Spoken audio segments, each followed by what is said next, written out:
श्री शिवाय नमस्तुभ्यम। ओम नमः शिवाय। दोस्तों, कैसे हैं आप? ये बताने के लिए कमेंट्स बॉक्स में हर हर महादेव जरूर लिख दीजिएगा। तो 13 अप्रैल से बैसाख का पावन महीना, पवित्र महीना शुरू हो रहा है। तो पूज्य पंडित प्रदीप मिश्रा जी ने जो है, उनकी कथा में आपने सुना होगा कि उन्होंने बताया कि जो है बैसाख के महीने में अगर हम मिट्टी के पात्र से शिवलिंग पर जल चढ़ाते हैं तो उसका हमें पूरा पूरा फल प्राप्त होता है। तो पंडित जी ने अपनी कथा में कुछ उपाय भी बताए थे कि बैसाख के महीने में हम इस उपाय को करें तो इससे हमारे जो है जीवन में अगर कोई भी परेशानी या कोई भी समस्या चल रही है तो उसका समाधान हो जाएगा। तो चलिए पहले हम जानते हैं पहले उपाय के बारे में, जो मिट्टी के पात्र से हमको शिवलिंग पर जल चढ़ाना है। तो यहाँ पर हमें क्या लेना है? एक मिट्टी का पात्र लेना है। पात्र नया या पुराना कोई भी चलेगा, लेकिन अगर पुराना पात्र है तो उसको आप अच्छे से साफ करके धो लीजिएगा। धुलने के बाद उसमें आपको अपने ही घर का साफ शुद्ध जल भर देना है। जल भरने के बाद आप ये सोचेंगे और उसे हमें रात भर के लिए उस पात्र को भर के छोड़ देना है। अब आप ये सोचेंगे कि रात भर छोड़ के आखिर इसे रखेंगे कहाँ? तो इसे हमें वहाँ रखना है जहाँ पर जो है हमारे पितरों का वास होता है, तो वहाँ पर हमें इसे रखना है। तो जहाँ पर हम पीने का पानी रखते हैं वहाँ पर हमें इसे रख देना है और पूरी रात के लिए छोड़ देना है। उसके बाद जब सुबह आप उठिएगा तो स्नान ध्यान करके उस पात्र को उठा लीजिएगा और उस पात्र के जल को क्या करना है, आपको एक तांबे के लोटे में पलट देना है, उसमें हमको उलटना है और एक पात्र आप और ले लीजिएगा। यहाँ आपको 2 पात्र की जरूरत होगी, पर ये कोई ज़रूरी नहीं है कि दोनों पात्र तांबे का ही हो। आप चाहिए तो कोई कटोरी या गिलसिया या गिलास कुछ भी ले सकते हैं। आप थोड़ा मतलब बाकी उस लोटे में भर लीजिएगा और जो थोड़ा जल जो है एक कटोरी या गिलास में और भर लीजिएगा। भरने के बाद आपको क्या करना है, महादेव के शिवालय पर जाना है। शिवलिंग का जो आपका मुख रहेगा वो आपका उत्तर दिशा की तरफ मुख रहेगा। अब हम क्या करेंगे, शिवलिंग पर जो है इस जल को कैसे समर्पित करना है। तो आपको दोनों हाथों में पात्र को लेना है। जैसे एक हाथ में आपने लोटा लिया, एक हाथ में ग्लास कटोरी जो कुछ भी लिया है, दोनों हाथों में जो है जल को लेकर एक धारा में जो है इस तरह से आपको जल को समर्पित करना है। इससे क्या होगा, हम जल तो हम हमेशा चढ़ाते हैं भोलेनाथ को, लेकिन जो बैसाख के महीने में इस तरह से मिट्टी के बर्तन का जल चढ़ाता है उसे कुछ विशेष फल प्राप्त होता है, क्योंकि बैसाख का महीना बहुत ही पवित्र महीना माना गया है। तो आप यह कार्य जरूर करिएगा, क्योंकि इसका आपको पूरा पूरा फल प्राप्त होगा। तो अब हम बढ़ते हैं अपने दूसरे उपाय की तरफ कि पंडित जी ने दूसरा उपाय बैसाख के महीने में क्या बताया।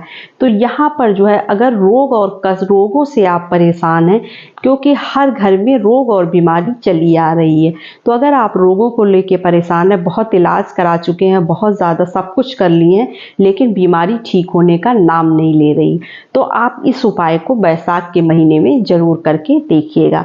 तो यहाँ पर हमें क्या लेना है, देखिए चावल के दाने लेने हैं। चावल के दाने आप जो है 7 दाने आपके चावल के लेने हैं, लेकिन चावल का दाना जो होगा वो खंडित नहीं होगा, क्योंकि हम किसी भी पूजा उपाय में जो है वो खंडित चीज़ों का इस्तेमाल नहीं करते हैं। तो हमें यहाँ पे लेना है चावल का दाना, वो भी साबुत 7 दाने, और मूंग लेना है आपको, खड़ा मूंग, मूंग का दाल नहीं लेना। बहुत लोग क्या करते हैं, वो दाल ले लेते हैं, तो टूटा हुआ जैसे टूटा खंडित चीज़ हमें नहीं चढ़ाना था, क्योंकि दाल बीच से टूटी हुई होती है। तो हमें यहाँ पर खड़ा लेना है, खड़ा मूंग, और लाल चंदन लेना है आपको। लाल चंदन लेना है, पीला चंदन लेना है, 1 लोटा शुद्ध जल लेना है और 1 बेल पत्र लेना है। इतनी चीज़ें आपको लेनी है। अब हमें लेकर इसे क्या करना है, इसे हमें लेकर शिवालय में जाना है।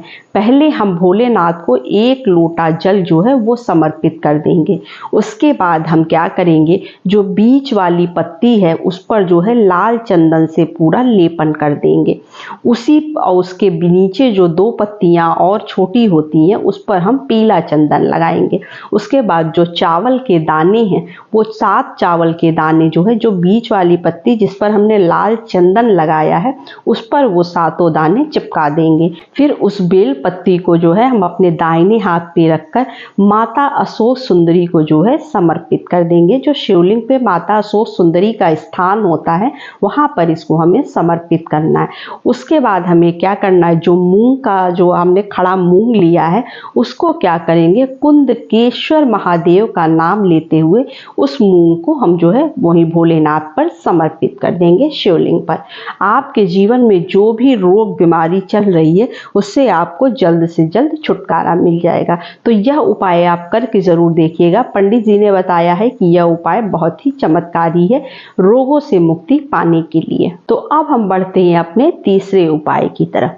तो इस उपाय को पंडित जी ने बताया कि अगर किसी के शरीर में जो है बहुत ज़्यादा कष्ट है, बहुत ज़्यादा परेशान है, हर आदमी के शरीर का कष्ट अलग अलग होता है, वो बीमारी से परेशान है, आपने बहुत सारी दवाइयाँ मेडिसिन सब करके परेशान हो चुके हैं आप, पर कोई भी चीज़ काम नहीं कर रही है, तो आप इस छोटे से उपाय को करके जरूर देखिएगा, क्योंकि बहुत छोटा सा उपाय है पर बहुत ही असरदार है। तो अब यहाँ पे इस उपाय को हमें करना कैसे है, तो देखिए इस उपाय को करने के लिए आपको कहीं जाना नहीं है, आपको अपने घर में ही करना है। अगर आपके घर में शिवलिंग है तो आपको क्या करना है, बैसाख के महीने में, जो बैसाख का पावन महीना स्टार्ट हो रहा है 13 अप्रैल से, इस महीने में आप इस उपाय को किसी भी दिन, कोई ज़रूरी नहीं है कि एक ही दिन में आप इसको कल ही कर लीजिए या परसों ही कर लीजिए, जब भी आपको टाइम हो, लेकिन क्योंकि यह उपाय आपको 3 दिन लगातार करना है। तो आप इसी हिसाब से करिएगा कि बैसाख के महीने में 3 दिन आपको यह उपाय करना है।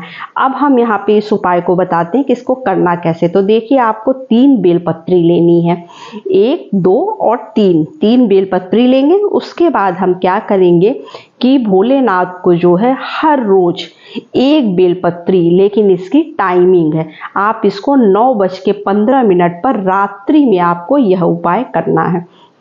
तो हम उस बेलपत्री को, भोलेनाथ को 1 बेलपत्र आपको चढ़ाना है। फिर दूसरे दिन आप इस बेलपत्री को उठाकर रख लेंगे। उसके बाद दूसरे दिन नेक्स्ट डे आप फिर क्या करेंगे, दूसरी बेलपत्री चढ़ाएंगे और रात भर के लिए छोड़ देंगे। उपाय एक टाइम पर ही करना है, जो टाइम मैंने बताया 9:15। तो दूसरे दिन फिर से ये बेलपत्र हम भोलेनाथ पर चढ़ाएंगे और फिर से उठाकर हम रख लेंगे। उसके बाद तीसरे दिन हम फिर से ये बेलपत्र चढ़ाएंगे और फिर इसे हम सुबह उठाकर रख लेंगे।